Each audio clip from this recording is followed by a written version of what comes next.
Good morning, I'm Diego Chavez, and I will be the moderator in this discussion about the Congo in the 20th century and the Cold War.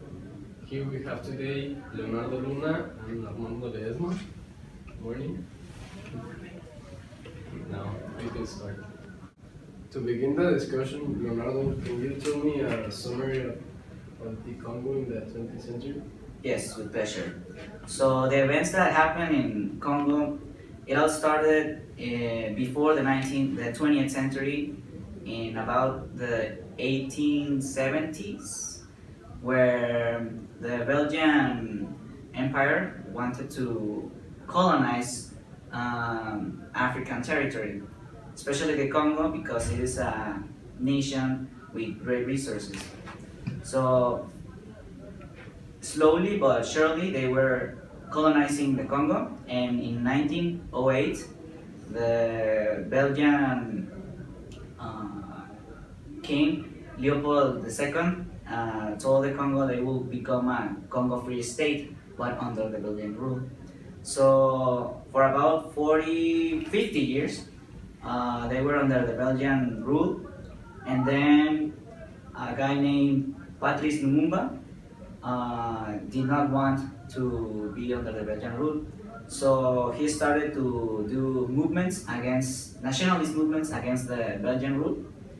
And finally, in 1960, he won the independence of Congo and named it the Democratic Republic of Congo. However, days after, he was overthrown and sent to jail, later to be executed, and Congo fell into a crisis, a civil war. Finally, in 1965, a dictator called Mobutu started a new regime, a bloody regime, in which many people were killed, and any who opposed him were either sent to jail or killed. His regime finally ended when he died in 1997. So Congo has been in great crisis during the 20th century. Okay. And you, Armando, what do you think about the treatment the Belgians had on the Congolese people?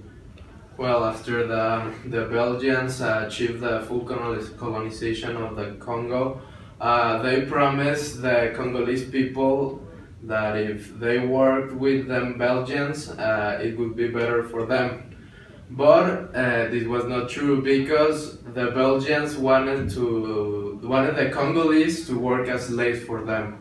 At the beginning, the Congolese started to work with them, but when they started to rebel against the Belgians, either they were killed or their families were imprisoned in order for the people of the Congo to work for the Belgians. So we can see how the colonial empires of Europe didn't care about the native people of the colonies they conquered and created massacres in these territories. Okay. Leonardo, what was the process of independence in Congo like? Well, the process for independence is always a slow process.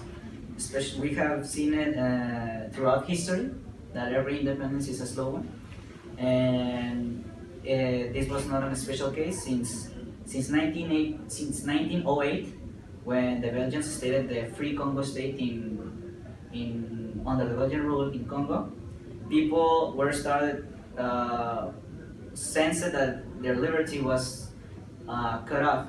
So slowly, people were getting annoyed, mad, and it was like until the 1940s, 45, that movements to protest against the Belgian rule started. So it was a process of almost 30 years, more than 30 years, and finally, when people started to protest, and then 10 more years of protest finally led to the rise of Patrice Lumumba. He was a powerful orator. He started the full nationalist movements to gain independence of the Congo. Through his orator skills, he sent speeches to King Leopold to convince him to leave Congo being an independent country. He finally achieved that until 1960, when Congo was finally proclaimed as the Democratic Republic of Congo, no longer under Belgian rule. But then this independence did not last for so long, or this stable government did not last for so long because Patrice Lumumba was sent to prison. And Armando, how is the Congo related in the Cold War? Well, as Leonardo mentioned, Patrice Lumumba was sent to prison. So during the period he was in jail, he asked the Soviets for help. The Soviets agreed to help him, but of course they had other interests in the region, such as create a communist government and take advantage of the natural resources of the region of Congo. As soon as the Americans find out that the Soviets were about to help Lumumba, they allied with Belgium, who also wanted to take control back of Congo, and planned a plot to kill Patrice Lumumba. The Americans and the Belgians hired killers in Congo who later killed Lumumba. Okay. Leonardo, how the assassination of Patrice Lumumba affected the Congo? Well, Patrice Lumumba was a great leader, a powerful leader that united the Congolese people. But even though he united most of the Congolese people, many opposed him. Since now Congo, the Democratic Republic of Congo, was now free under decree, many other movements that did not support Lumumba were fighting for power. This started a Congo crisis, or a civil war, in which many innocent people were killed and there were many wars for power. It was until 1965 when Mobutu's regime came to power. His party defeated all of the other parties that opposed Lumumba, and he stated that if they did not join him or support him, since he was now in power, he would kill them or destroy them. So now that Mobutu was in power, he did not want to be a Democratic Republic of Congo. So he changed the name of the country to Zaire.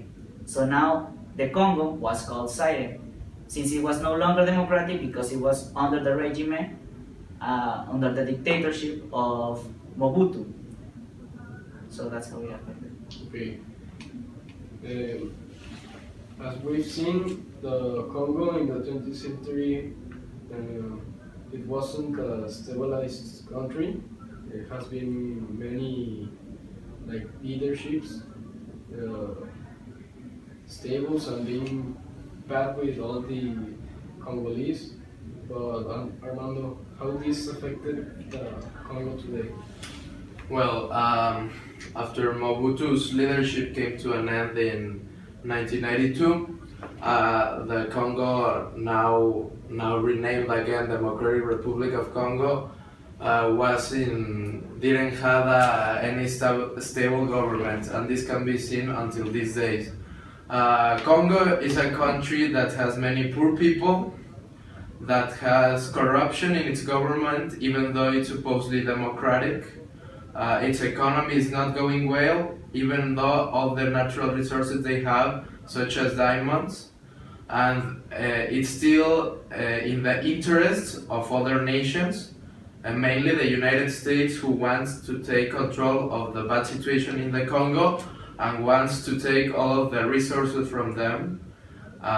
So it's a long path until the Congo can be a great nation again.